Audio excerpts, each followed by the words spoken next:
Hey Andy, Hey thank Mel. you, thank you for joining me today. So as we were both at the same event last weekend, we were at the amazing Joe Dispenza's Progressive Workshop in Edinburgh. And it was the first time either of us had been to a live event. We've both read the books. I think you've read them all. I still need to read one. But it was our first live event and we didn't know what to expect. We were dead excited. And I think it kind of blew us away. I mean, there were other people there with us as well. And it certainly gave me, well, it gave me a lot to walk away with. It gave me a lot to think about. It's changed. It's already changed my life because I was doing 10, 15 minutes of meditation a day, 5 days a week, 4 days a week. Right, I was going to say, were you even consistent with that? Because I know I wasn't. Exactly, yeah, exactly. Because, and it depends what's happening at work. It depends on what's happening at home. You know, sometimes you miss it, etc. And since that event, I've been like, no. So I've been doing a minimum of 40 minutes every morning. I've been getting up earlier. You'll be pleased to know. Nice one. Yeah. And I mean, I am going out tonight. So Christ knows what it's going to be like tomorrow because I've got to get to the hairdressers. But I'll do it at some point. Anyway. Yeah. So, but the point is, it made me realise just how integral meditation is for every part of our life, whether it's work, relationships, health, you name it. So I really wanted to get, because I know you're a huge Joe fan and you have a different perspective on things and you see things more scientifically than I do. I just wanted to get your perspective really on how it's affected you since then. Right. Well, I mean, in starting and growing my digital business, I know that it's hugely important for me to be of sound mind, to be of good health, for my relationships in my life to be in place. All of these things affect how, our business runs because, as we all keep saying, the health of the CEO, the health of the founder of a company is the health of the company. We are our company. If you've got a sick founder, a sick CEO, you've got a sick company.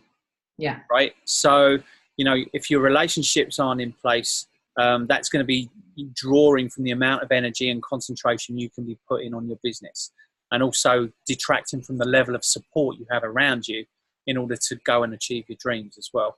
Your health is an obvious one. Your health is a massive issue. Incorporating both physical and mental health that are both so important in creating a future for yourself that you actually want and not being a slave to your environment as well. And all of these issues are issues that we can take control of. Sometimes it feels like, we're running around trying to get control of our health, get control of our relationships. And it can feel like we're spinning so many balls all at once. It's like, and sometimes we drop one of those balls that we're juggling and it creates a bit of a knock-on effect on the other areas of our life as well. But it's actually not that difficult if we approach it in the right way. And, with the methods that Joe Dispenza is teaching, it allows us to actually see things as they are and actually be effective in increasing our level of health, increasing our level of happiness. And gratitude and joy in our everyday life, and that isn't necessarily because we've got a particular reason to be happy. That's the key point, I think. It's the choice to be happy. This for me is the key shift, because rather than being dependent on circumstances that are external to us, circumstances in our life to make us happy, it's the other way round. Instead, we choose to be happy, and it creates circumstances in our life that back that happiness up. Can I just say something there? We all know that, right? Well, not everybody knows that, but people that are on this journey of self-discovery and greater awareness know that you shouldn't be relying on external conditions for your happiness. It's certainly something I've known for a long time. Sure. Putting it into reality is a different matter, because we all have bad days, bad weeks, whatever.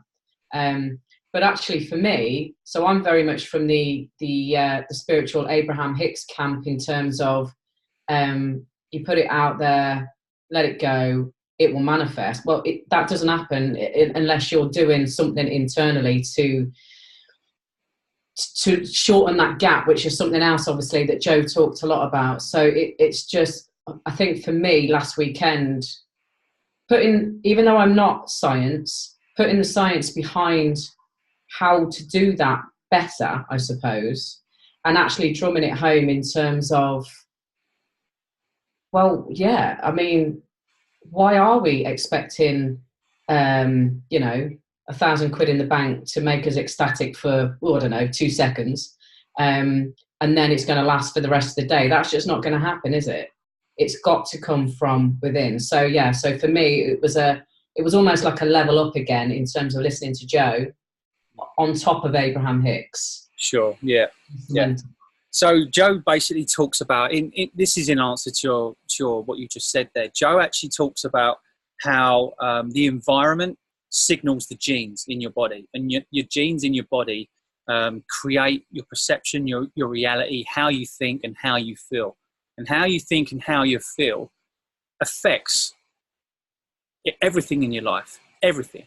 But what we can actually do is signal our genes ahead of the environment, get into the internal operating system of the subconscious mind, and reprogram our future. Because if we're constantly thinking about things that are familiar in our life, our thoughts generate our emotions, and our emotions are effectively a memory of the past. And if all we're experiencing is the emotions connected to our thoughts of the past, then all we're actually ever really doing is living in the past. And then really what happens is our known past creates a predictable future. Now, for some people, they like that, you know, they're sitting in their comfort zone, but it can be extremely frustrating when something changes in life and you can't adapt, you know? And this is what Joe says, in as much as it's far better to be able to change from a place of joy and inspiration than change from a place of crisis, where something changes and you're forced to adapt and you really don't have any choice.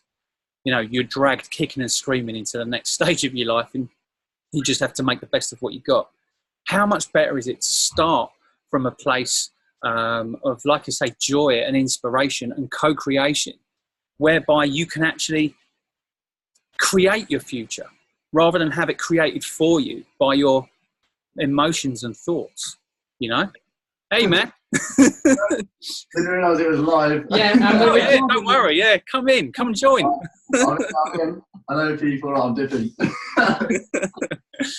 So, you know, it's so much better to be able to, you know, empower ourselves with the ability to program our future by getting in there before our analytical mind gets in the way, you know. And this is why meditation is the tool to get in there and reprogram the operating system inside of us.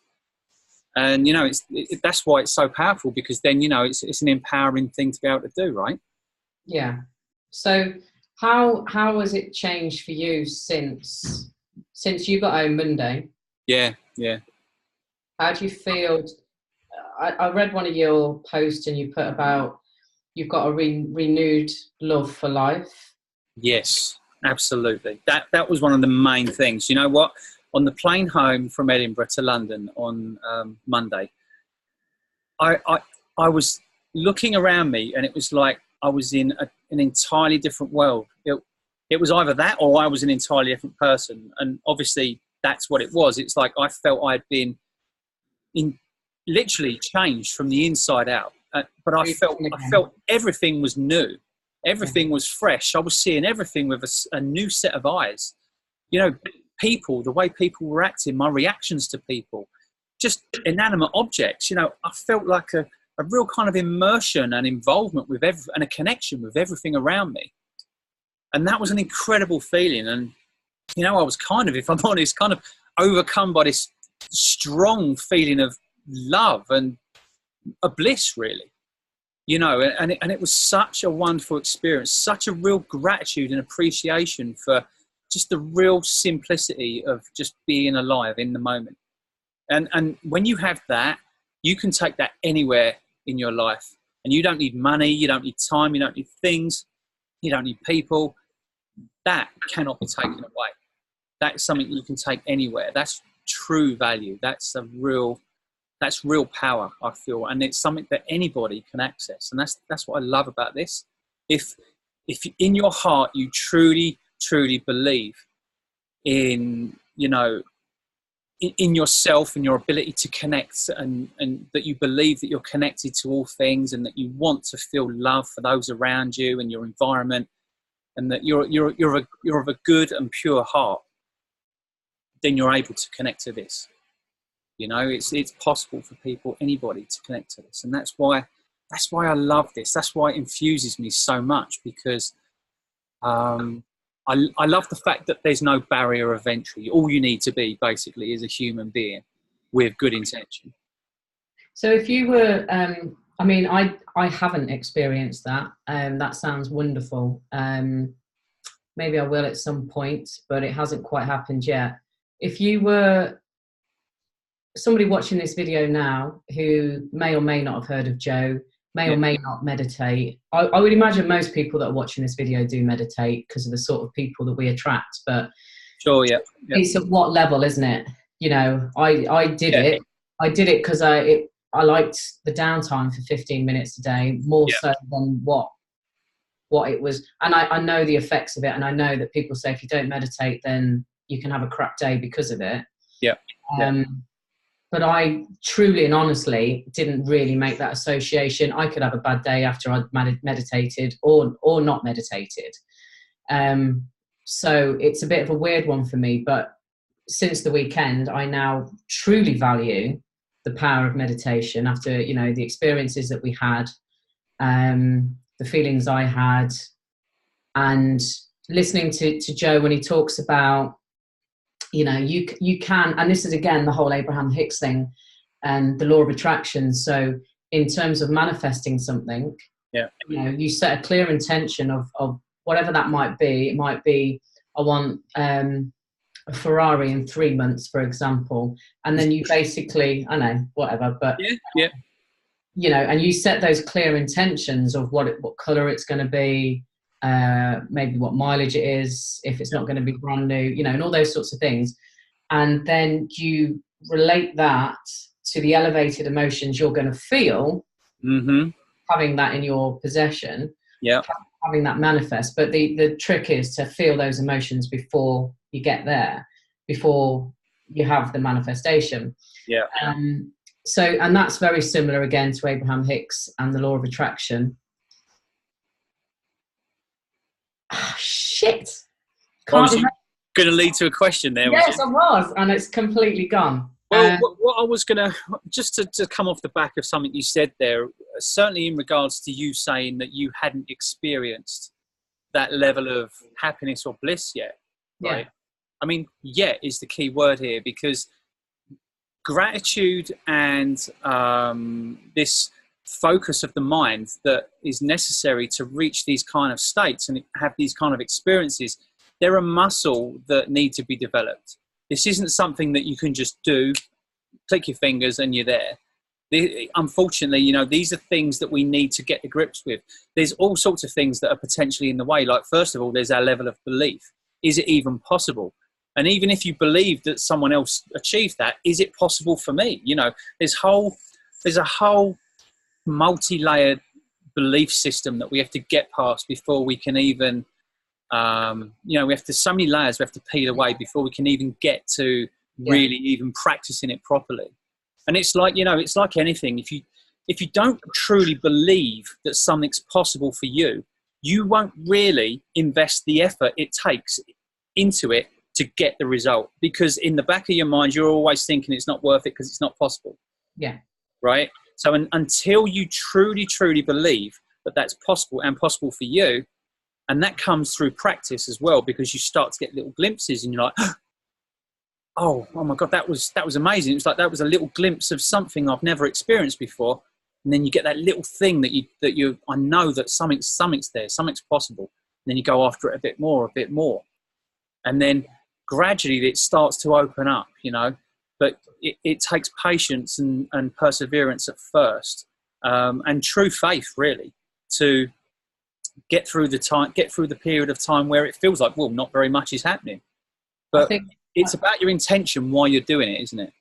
Yeah, and I think you just hit on a very integral word there, patience. Oh, okay, right, yeah. Yeah, because I'm not the most patient of people, and I'm not alone in that. You know, we're all running at 1,000,000 miles an hour in life. Yeah. Oh, yeah. We've got so many things to do and achieve and juggle and all the rest of it. Yeah. So it's a real struggle when you know you've got 1,000,000 things to do that day to set aside 45 minutes for meditation. That's always been an issue for me. That's changed now from the weekend because I've just seen how amazingly powerful it will affect the rest of my life. And I think what I was trying to say earlier. Belief. There's belief. And there's belief, yeah, exactly. So because the belief's there, now you're taking the action that's required to further that as a practice in your life. That's proof. Yeah. Yeah. And I was comparing it with the Abraham Hicks philosophy and the Joe Dispenza philosophy. So the Abraham Hicks, with a meditation, they say 15 minutes a day is enough. They say asking it is given. You ask, you let it go, buff, it's gone. But that doesn't happen for everybody. Whereas Joe, on the other hand, is saying you've got to set your clear intentions. You've got to think about your elevated emotions. You've got to feel those emotions, and you've got to do it frequently. You know, you've got to. He had a thing where when he's got downtime on the plane, that's when he'll use that time to do all of this. Yeah. And he calls it work. It's not really work, is it? Let's be honest. But we class it as work if we've only got 5 minutes spare or whatever, and we're trying to crowbar everything else in. Having said that, though, Mel, if you think about it from the point of view of you're doing this thing that kind of feels very vague and you don't really know what you're doing, and there's a certain level of persistence and patience involved, that is a kind of inner work, right? Yeah. Okay. You know what I'm saying? So I think really that's where the term work comes from, because it isn't like something that immediately suggests what the benefits are. You have to kind of go into it with a certain level of open mind and a willingness to invest your time before you're going to get results. Much the same as a business, actually. Yeah, you've definitely got to have an open mind for sure. And do you know what, Andy? I don't know if you feel the same. I mean, I've read the books, and it was only, and obviously I was already doing some of the meditations, but it was only from doing those meditations in that room with Joe that I started to understand them, because obviously he explains a lot of it before he goes into them as well. He does, yeah. And when he talks about, you know, the stories that he talks about in his books of people that have done this, that and the other, healed themselves or had this amazing opportunity manifest and all of that, it's another level, isn't it? Because when you're sat in the room with 2,000 people around you, and the main man himself actually sharing these experiences, and then somebody else gets on stage and shares the fact that she can walk a lot better this weekend and she's had MS for 32 years. Yeah, that's pretty incredible. It's the power of proof, isn't it? It was stood there. No, you know, we didn't know who she was. She was just somebody that was in the audience, and so I suppose it's quite difficult. So for somebody watching this video now, who maybe has read a couple of his books, maybe in one or two of the meditations, maybe feels a bit like I did a couple of weeks ago. What would you suggest to get them to another level if they haven't got the ability to go to a workshop, for example, like we did? I don't know when Joe's coming back to the UK. Yeah. What would you advise? Well, my way in, I mean, I have a background of being familiar with meditation anyway, you know, being involved with Zen Buddhism, and there's a very similar philosophy and a very, very similar tradition and discipline of meditation involved. But I think if you're open to it, you're open to it. And my way into the Joe Dispenza world was actually the book, which was recommended to us by our friend Amanda, right? Breaking the Habit of Being Yourself. Yeah. Now, that wasn't the first book that he's written, but for me, it was a brilliant way in, because it spoke to me. And, you know, maybe that isn't the way in for everybody, but for me, it spoke to me in such a way that, right, you too, yeah? In such a way that I knew straight away, as soon as I was in the first chapter of that book, I was hooked. Yeah. I was like, this is brand new, but I know I love it already. Yeah. I know this is absolutely speaking to my soul. Do you know what I mean? Yeah, I think for me that's a great book to get into. If we're looking at helping people understand the healing aspects of what this kind of work and meditation can achieve, a really great book is by Joe Dispenza, is You Are the Placebo. Yeah, I mean, it's a really good one. There's lots of examples in there of people he's helped, their story and what he was able to do for them, but also how they did it. And you do get a really good understanding of not only what he teaches, but also the kind of a huge impact it can have on someone's life. Like crazy stuff, like stuff that is, when you just say it, it's so difficult to say it and feel credible, because you know that it sounds like crazy talk. Like people are curing themselves of stage 4 cancer, you know, Parkinson's disease, MS, you know, all sorts of neurological conditions, brain disorders, you know, ADHD, anything basically, because at the end of the day, Joe's teachings comes down to the fact that, you know, how we think and how we feel affects our genealogy, and that is what controls and starts disease in our body. So if the way we think can make us sick, then the way we think can make us well, right? And it's just a matter of reverse engineering the process. And of course, Joe is an expert in neuroscience, epigenetics, and quantum physics. This man is an extremely connected guy, extremely passionate in his field, one of the most sought after speakers in the world on these scientific subjects.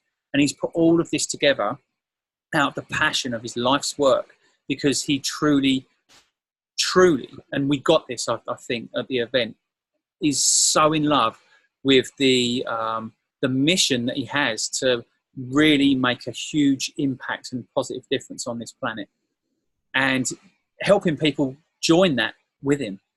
Yeah. And the whole thing just, you know, I know, you know, we were all there for the same reasons. There were 6 of us at the event, right? And I think all of us were just thoroughly taken, weren't we? Yeah, absolutely. And I think my sort of parting words on this video, as we bring it to a close, would be, if you do a bit of meditation and you sort of think, am I doing it right? You know, and I do a bit here and there, and I haven't really got time and all that sort of thing. There's no such thing as a bad meditation. We know that one. Totally. And can we just elaborate on that a little bit? Why is there no such thing as a bad meditation, right? Now, in your terms, it's the kind of meditations that we all have that are not so good, as we put it, right? How would that look? How does that look for you, Mel? How it looks for me is feeling like, I keep getting distracted all the way through it. So I used a great phrase the other day, being led a merry dance by your thoughts. You know, you're 10 minutes in before you realise you've gone from one thought to thought 125 before you've brought yourself back. It's true though, isn't it? Yeah. And I thought, Jesus, yeah. And the other thing is not really feeling connected, I think. And that more for me has come from last weekend, because I got very deep, you know, managed to see various things sort of behind, you know, within my vision, whatever. Yeah. I knew I was in a different state, even though I was awake. I knew I was in a different state. Right. And so when I'm not achieving that now, which I haven't done, I've done it once since we've been back. It's a disappointment. Sure. Yeah. And it's a frustration. But I know, as you said, that you've just got to keep doing it every day. And we can't have an amazing experience every day, because then that becomes the norm. And then where do you go from there? You know, you want to get zoomed up to Pluto or whatever. And the thing that I think is key to remember is, you know, the experience of expectation that we have, that it should be a certain way, even if it's some of the time or all of the time, that expectation is the very thing that's blocking us from experiencing it again anyway, right? And you know exactly why that is, don't you? Right? Because it creates the desire, which is basically us manifesting from a place of lack. We are creating the fact that we haven't got that in our meditation by wishing we had that in a meditation. I've started to watch The Collective as well. And it's all about expectations, isn't it? Guy and Elon, man, them guys are absolute dudes, right? They really know their stuff, don't they? Yeah, I've only seen half of it, but yeah, absolutely. So the only reason we have expectations is because we're coming from a place of lack. It's what we haven't got, right?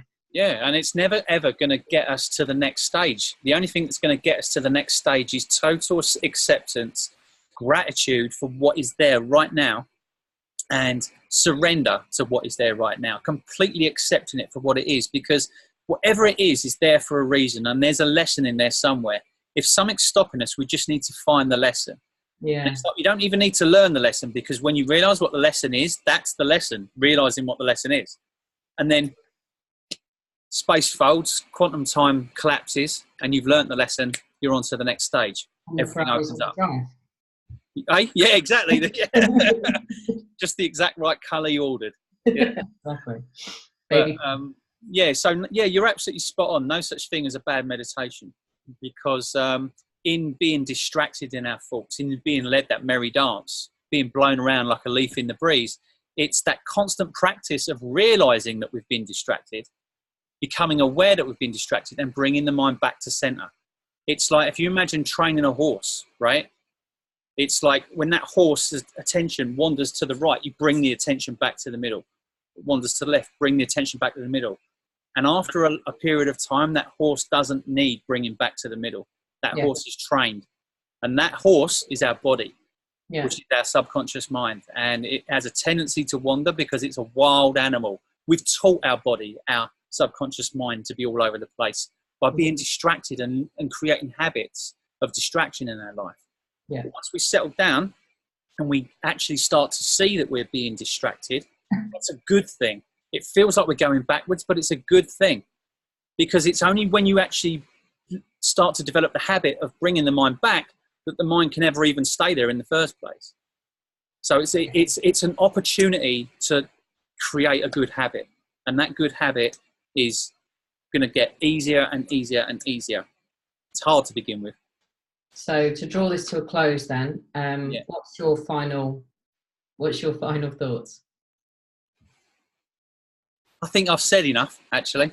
Well, I started to try and do my final thoughts and you butted in. I can't even remember what they were now. Yeah, I so rudely spewed my final thoughts all over that, didn't I? So I'm kind of... Your final thoughted out? Yeah, I think so. Yeah, I would just basically say that meditation is so much more than just a way to remain calm and relaxed and peaceful. It absolutely does that, but that is like level 1 of 1,000,000 trillion levels. Yeah. Right? So there's a way in to that, and I'm sure that if anybody wants to know more, they can contact either of us at least. Yeah. That's at least one way people can find out more. And that's really what I'd like to put out there, because we're both very passionate about this, right? So if anybody asks, we're all over answering those questions, right? What's your email, Andy? My email is forms@me.com. That's PHORMZ@me.com. Okay. And if anybody wants to email me, you can get me at mel@laptoplifeonline.com. Cool. And we'll put that in the notes down below as well. Yes. All right. Well, thank you. I know you're going off to watch a film now with your daughter, so I really appreciate your time today, mate. Always great sharing your perspective. Love it. All right. Thanks, Mel. See you soon, mate. See you soon. Bye. Bye-bye.